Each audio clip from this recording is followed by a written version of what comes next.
Hello বন্ধুরা, করবিদাস page থেকে সবাইকে স্বাগত। আজকে দেখো আমি আমের আচার নিয়ে চলে এসেছি।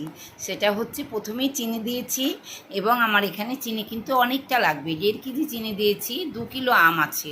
হ্যাঁ, তো এবার আমগুলো কিন্তু আমি ছেড়ে দিলাম। এবার নাড়তে হবে নাড়তে নাড়তেই যখন একটা পাক ধরে যাবে তখনই কিন্তু আচারটা কমপ্লিট হবে। তাহলে বন্ধুরা এবার দেখতে থাকো আচারটা হচ্ছে।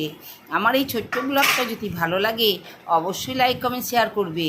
তাহলে বন্ধুরা এবার দেখতে পাচ্ছ আমি কিন্তু নাড়ছি। হ্যাঁ, তো তোমরাও এইভাবেই আচার করবে। এবার চলো বন্ধুরা, দেখো আমার একটু অসুবিধা হচ্ছে বলে নাড়তে আমার হাতে ব্যথা, তাই কিন্তু ডাক্তারবাবুকে বললাম আমার আচারটাও একটু নেড়ে দাও। তো ও কিন্তু সত্যি সত্যি করে তাড়াতাড়ি করে এসে নেড়ে দিল আমার অসুবিধার জন্য। এবার কিন্তু আচারটা পাক ধরে গেছে, এবার তার মানে রেডি।